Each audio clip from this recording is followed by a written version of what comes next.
Hello.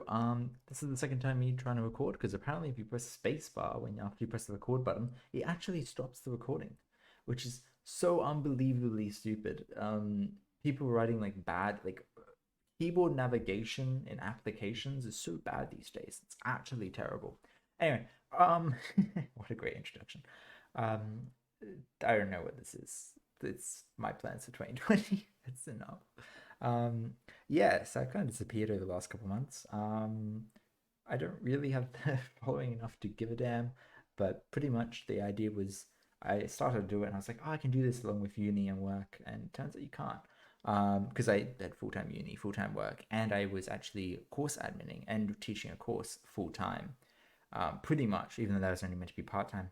And so I was pretty much working 90 to 120 hours easily each week, or up. And so that's just extreme.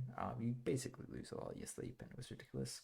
Um, and literally, my apartment's not been cleaned for like a month, so I've been cleaning it rapidly over the last day because I'm a bit of a clean freak, but it's very hard to be when you have no time.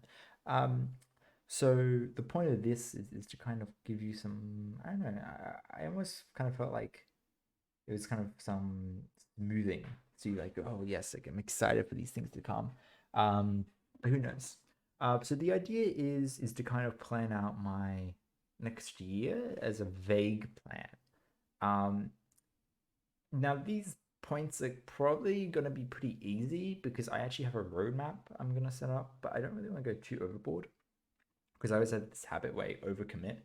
Um, and overcommitting is terrible because I'll overcommit then underdeliver. um, and so typically my habit whenever when I work effectively is to never overcommit and to only commit once it's done. So the idea is people go, oh, how long will this take you? You can give them an estimate, but it's not saying it'll be done by Thursday. It's just saying I'm likely to get this thing done by Thursday, right? There may be other tasks that are unforeseen, bugs, extra product features that people want, and stuff like that. And that can impact timelines. And kind of setting up the expectation up front, and basically the same thing here. So the idea of this is to kind of go over that. So to kind of start and go through it, the first thing is the compiler. I guess this thing that's probably got most interest. I did try to write a Google's review thing, but it seems that people don't really interested in that, which is fair enough. It's kind of boring. I did actually finish it though. We actually use it at work all the time. It's quite useful. Um, so I think I'm going to put you a retro on that, though I don't know. I feel like people would not be interested. Um, it was very weird how it worked. It kind of abused Azure's table storage. I really liked it. Anyway, so the idea here is we want to have a compiler, right? And just for mainly for fun, but I actually have a purpose with it, and that's quite rare. I typically just do a lot of things for fun, but most of these things actually have a purpose and actually have a use case for me. So I have this entire plan for this compiler. To me, it's very interesting. I'm writing in Rust because I don't know. People keep telling me Rust is amazing. And I actually really want to do a video on why I chose Rust over C++ or really any language because even to this day, I'm not sure if that my decision was correct. And even to this day, I constantly think that maybe C++ was better. And I think if C++ had a better standard library, I would have chosen it.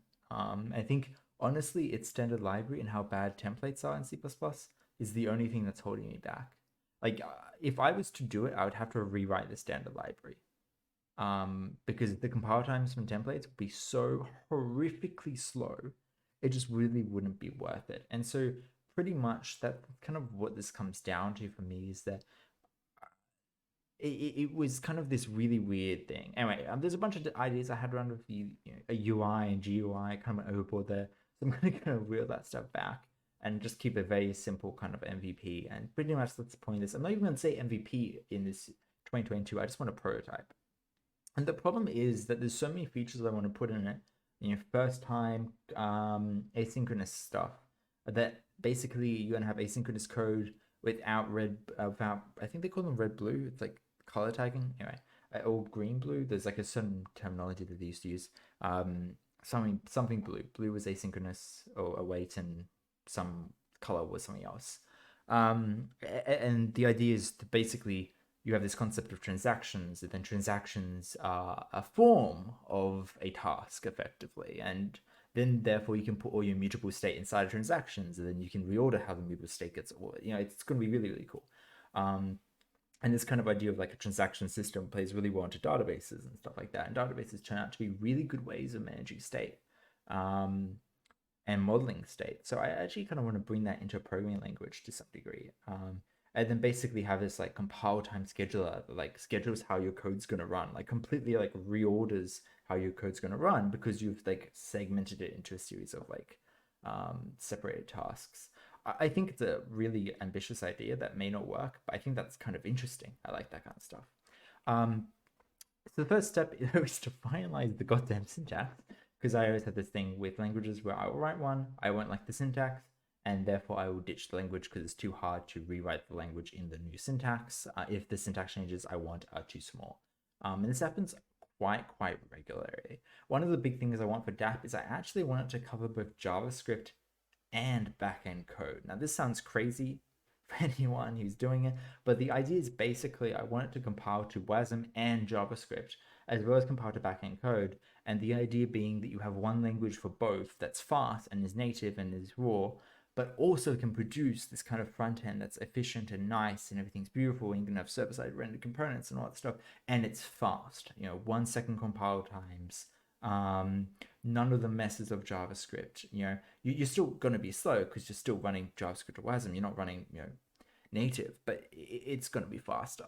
And the big deal for me is that you kind of remove that ecosystem, and you actually, I think, end up with a much better product. Because the problem JavaScript I always find, because I actually do write quite a bit of web stuff in my day-to-day. I write mostly back-end.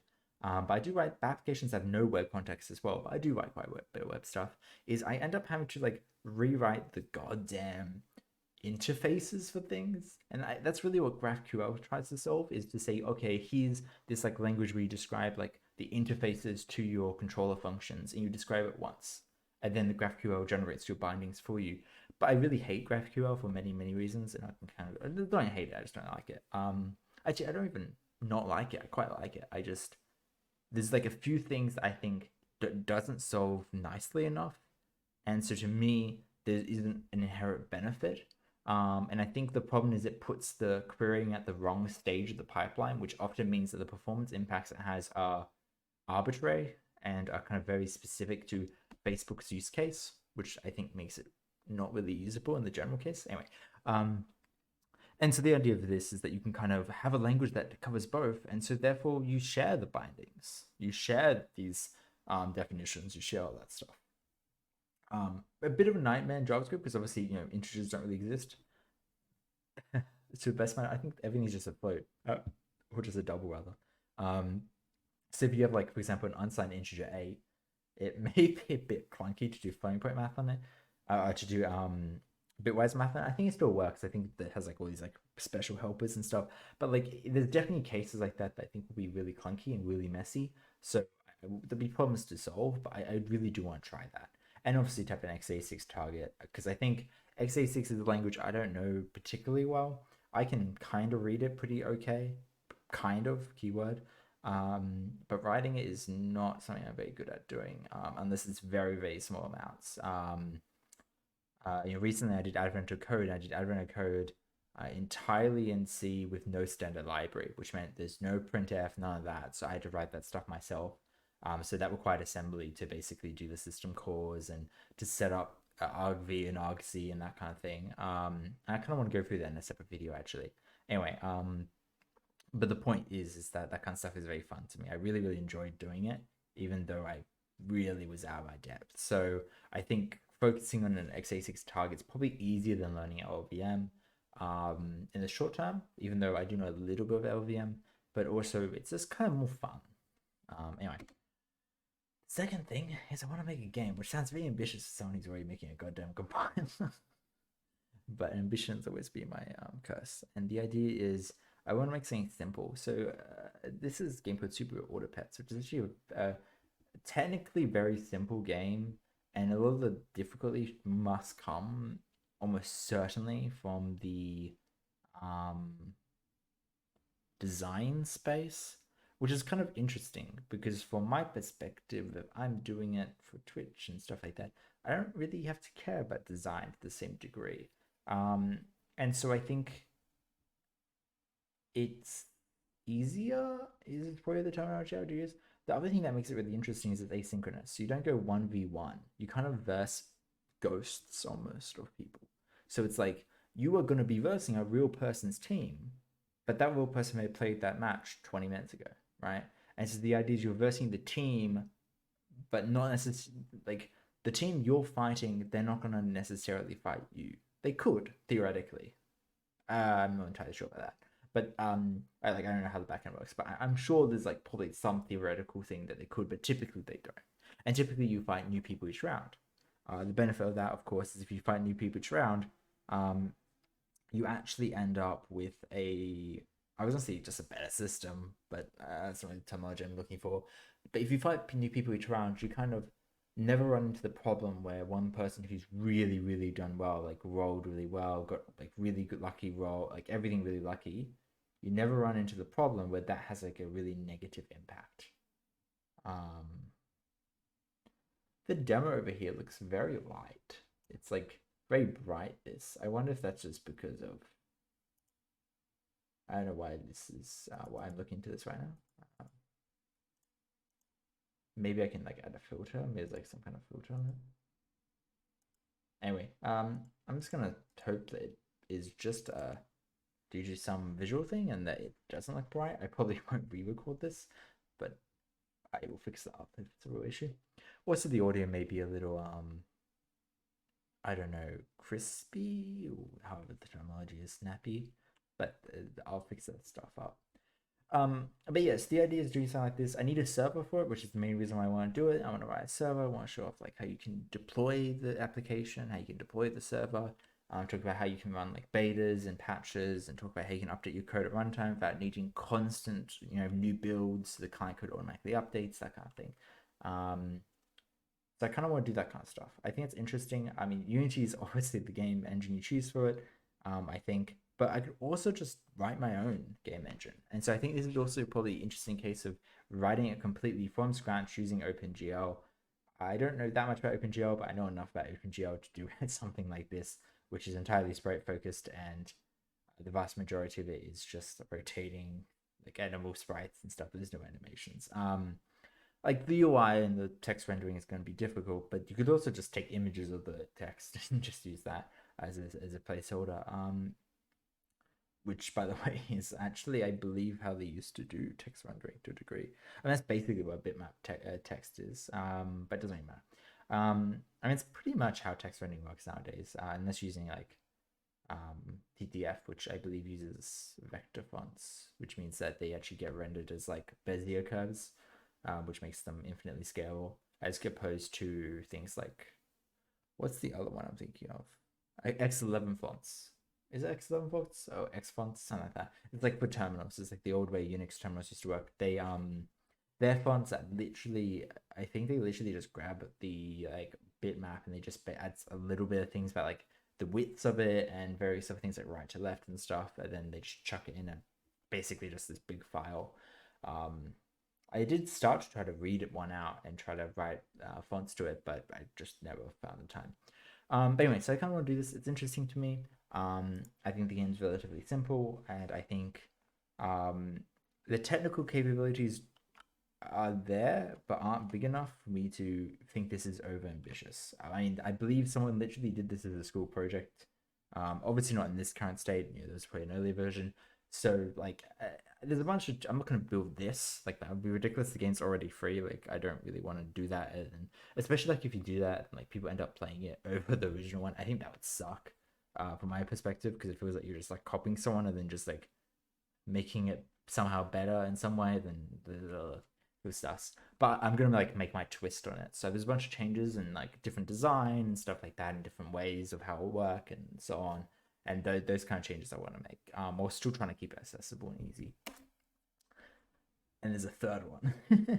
And the final one is, this is kind of my big target for the next couple of weeks. So you may see me spend a bit of time compiler and a lot of time with this. It will depend. This is probably going to be more my personal time. because this is gonna be quite complicated and it will probably require a lot of research and stuff like that. Whereas in compiler, I can kind of just YOLO it a bit more. And the game I can definitely YOLO it.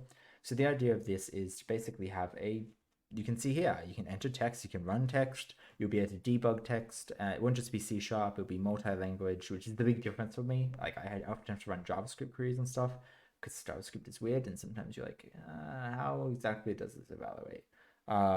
Especially more around when you're trying to figure out like certain syntax things around like making stuff compatible for IE, which sometimes we have to write raw IE code because some of our systems are so old you can't polyfill them very nicely. Anyway, I write very low JavaScript to be fair. It's mainly just C#, I guess. C#, C++, Rust, that kind of thing. So having like multi-language in here is a big deal. The other thing that's big is better visualization. So the idea of this is you can see this dump command, which actually like prints out these little boxes here. This is like okay, I guess, but I don't love it. And I'd kind of rather if there was like different kinds of ways to visualize these objects. And one of the big ways I want it is like a graph and the ability to print out charts very easily. Because often I need charts for a lot of things I do. Like the amount of times I was, especially recently, where I was trying to like look for course admin stuff, and I was like trying to print out student grades and I was trying to chart them. Like it requires quite a bit of work to like grab them. You don't really want to put them in Excel or anything like that. You'd like just to basically load them in from a file, print it out, chart them, and be done. I mean, I can do it in Python, and that's why I use it all the time. But it's still a lot of work to do in Python, and it's kind of hard to remember the syntax, even though I've written probably like thousands of lines of chart printing in Python. Like almost, I probably use it like once a month easily, and I use it for multiple times a month, probably. Less so nowadays when I'm no longer doing physics because that was my degree. You do a lot in physics because you won't do a lot more charting. But very simple stuff. It really should just be like, here's my goddamn grid, chart it for me, and then it just goes, here's your chart, and you can just change the type of chart, maybe visually or I don't know, via the function, and you're happy. There's a bunch more stuff I want to do with Malestrom. The idea that I can do things like table storage, which is this kind of really cool database thing that Microsoft has, all this other stuff. So anyway, that's interesting to me. Finally, we get into content. So there's two types of content here that I really want to focus on. The first thing is obviously this kind of streaming and VOD thing and uniquely tailored videos. So I'm going to be doing both, and there's a streaming plan that's popping up in a second. Pretty much streaming will be entirely focused on compiler hacking, quotation marks, GameDev, quotation marks, that kind of thing, right? So pretty much like I have a target, I'm going to do this, or I don't know what I'm doing, I'm just going to kind of play around and see how it goes. Or I don't know, if I feel like playing a game, I guess I can do that. I don't really like doing that kind of on stream, but anyway. Whereas YouTube's kind of my replacement for teaching, since I'm no longer going to be doing that next year because I've just decided I don't really want to do it. Dealing with people in academia is a royal pain. I ended up basically running the course, and really it should have been more equally distributed, if I'm to be perfectly honest, amongst mainly the lecturer who kind of really didn't do that much. And so when you have, I made you a post-mortem on that, and kind of, I don't really want to, expose too much, but there's definitely some stuff to expose about that. And so it was very kind of nightmarish. And so when you have that kind of situation, I kind of still want to do this kind of instruction thing. So I think having these kind of videos is, I think, very, very interesting to me. And then finally, like just more design focused videos, like what is OOP? How does it differ from functional programming? How does it differ from data oriented programming? Why do people hate OOP? Why is OOP bad? Can OOP be good? The answer is probably not, but maybe. I mean, I taught an OOP course for the last like year and a half. So I know quite a bit about it. And pretty much I've got quite a few opinions about it, and they're not always positive.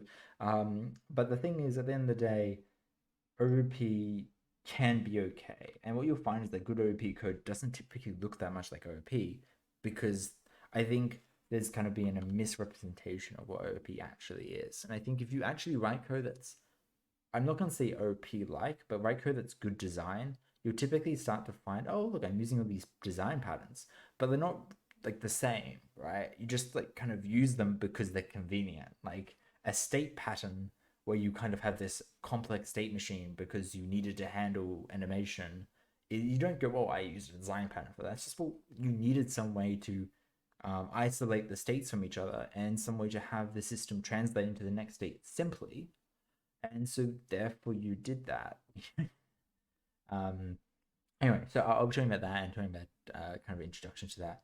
And then finally, story videos and how software was improved in my life. Things like, oh, I did this, did that. A good example is I did this big performance tweak for this massive application we use at work. That basically our application that clients use. And I made it like probably 100 times faster, 100 to 1,000 times faster. It's pretty much quite fast, especially if things are cached. And I kind of want to talk about like the approach that I took there and stuff like that. And then finally, we have the plan. So the plan is 2 to 3 days a week to stream, or 2 to 3 hours per stream. You can see most streams are about 2 to 3 hours. On Sundays, about 4. Again, this is over ambitious. Apparently, I did not put the PST for this one is, but I don't know. I guess it's kind of hard to translate. And I don't know if this is going to be 7 to 10 p.m. Actually, I kind of undecided on this one. Anyway, this is very kind of rough. If you go to my Twitch, which will be linked downwards, I guess, you'll be able to find the streaming plan there, and you can follow, see when I actually come online. But you can expect that the next time I will stream will be this day, and I will be releasing a video tomorrow. Well, I guess today, because it's 4:40 a.m. But yeah, so these are basically the streams. You can see that the idea is to kind of almost release one bit of content every single day. Very good chance I don't hit this, especially when I'm starting off, but it's a good plan. And then finally, we got the Christmas plans. So I'm off from the 21st to 27th. There'll be no streaming or anything crazy like that during that time. I think family is quite important, so taking, that's like 8 days off, something like that, 8-9 days off, is important to me. But there will be video content. So there will be YouTube content, maybe a VOD or something if I'm lazy and don't upload it earlier. And then streaming resume most likely on 28th, if not a bit later. Most likely I will stream quite a bit in that first week of the 28th because that's the final week before I go back to work. So I'm going back to work on the 3rd, which is basically a week later. So during that week I'll probably stream most days. But who knows? Maybe I won't. The idea is I just kind of want to see how things go and try not to be overly strict in any way. That's basically it. Hopefully you've kind of enjoyed it in some way. I'm sure you've kind of skipped through this video, run me on 2-3 times speed. I kind of ramble on a bit. But the idea is just to kind of give some rough introduction to this whole thing. This probably should have been 10-15 minutes, but who knows. And hopefully overall it's interesting enough that you want to, I don't know, subscribe, whatever. If you have any comments about anything, you can leave them. I will probably read them. I say probably because, again, I don't know how busy I'll get. Like, there's a good chance I'll get really, really busy and I will be late with most things. Anyway, see you later. And I guess probably on Friday. If I don't just disappear from the face of the earth.